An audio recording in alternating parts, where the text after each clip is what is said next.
අද අපි බලමු මේ දුක් වේදනාව කනස්සන ස්වභාවය වේදනාවෙන් අඬ ආදරය නිසා දුක් විඳින ඔයාලට යම් අදෘශ්‍යමාන හස්තයක් ක්‍රියාත්මක වෙනවද? අදෘශ්‍යමාන බලපෑමක් තියෙනවද කියලා අපි පොඩ්ඩක් බලමුකෝ.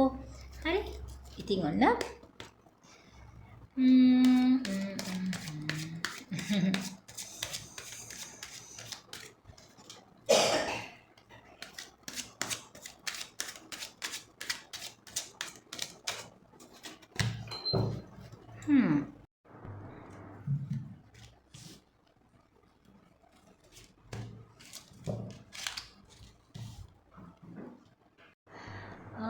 ඔයාලට කියන්න තියෙන්නේ නැහැ කියලා. ඉතින් ඔයාලට මට කියන්න පුළුවන් මූලික වශයෙන්ම ඉතින් ඔයාලට හවුල්කාරීත්වයක් තියෙනවා. හරි? දැන් ඔයා ආදරෙන් දුකින් වේදනාවෙන් ඉන්නවා. ඔයාලට ඇත්තටම අදෘශ්‍යමාන ගැටලුවක් මේක රීචුනාට පෙන්වන්නේ නැහැ.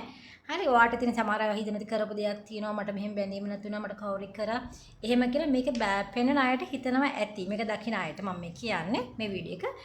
ඉතින් එහෙම දෙයක් නැහැ.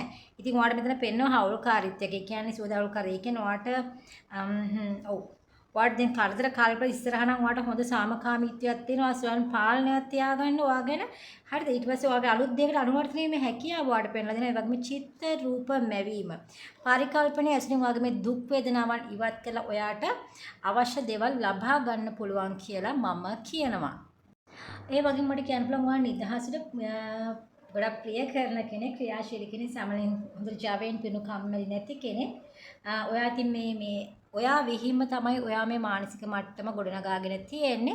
ඔයා විහිම්ම හිතලා ඔයා විහිම්ම තමයි ඔයාගේ කම්මැලිකමක් තියෙනවා නම් ඒක ගොඩනගාගෙන තියෙන ඔයා විහිම්ම නැත්තම් ඔයා හොඳ දක්ෂ ක්‍රියාකාරී කෙනෙක් ජවයෙන් පිරුණු කෙනෙක් කියලා මට කියන්න පුළුවන්. ඔයා විහිම්ම ඔයා මෙහෙම දැන් ඇක්ටිව් නැතුව කල්පනා කර ඉන්නේ අඬන්න ඉන්නේ කියලා මට කියන්න පුළුවන්. ඒ වගේම සමහර හොඳ ව්‍යාපාරයක් පවත්වාගෙන යන කෙනෙක් වෙන්න පුළුවන්. ඔයාලට කිසියම් වගකීමක් දරන තනතුරක් තියෙන කෙනෙක් වෙන්න ඕනේ ඔයා අනිවාර්යෙන්ම.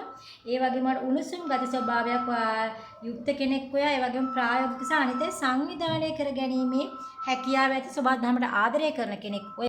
ඉතින් ඔයාලට වාසනාවන්ත කාඩ්පතකුත් ඇවිල්ලා තියෙනවා කියලා මට කියන්න පුළුවන්. ඒ වගේම මට කියන්න පුළුවන් ඔයාට ඉක්මනින් ඔයාගේ අලුත් වාරය ඔයාගේ වාරය ඉක්මනින් පැමිණෙනවා. අනිවාර්යෙන්ම ඒ වගේම ඔයාලට මේ තියෙන දෙම් පවතින දුක් දෝමනස්යන්ගේ ගැටලු සහගත තත්ත්වෙට ඉතා ඉක්මනින් විසඳෙනවා.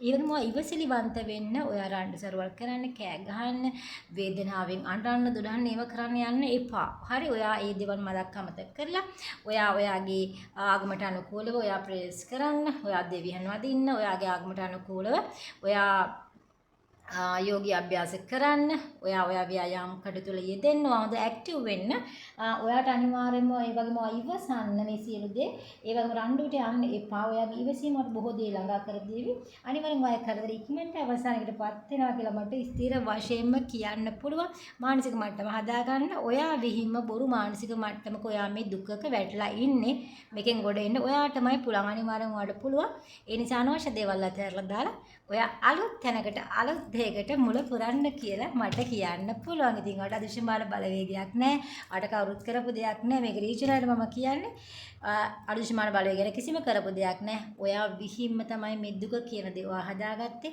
මේ තෝරා ගැනීම ඔයාමයි කරගත්ත ජීවිතේ. ඉතින් මේ වගේ අනවශ්‍ය තෝරා ගැනීම කරන්න නැතුව ගැළපෙන පුද්ගලයෙක් එක්ක ගැළපෙන කාන්තාව සමග ආදරෙන් බැඳලා ආදරෙන් ජීවත් වෙලා ඒ වගේ තමන්ගේ මට්ටමට ගැළපෙන කෙනෙක් එක්ක බැඳෙන්න.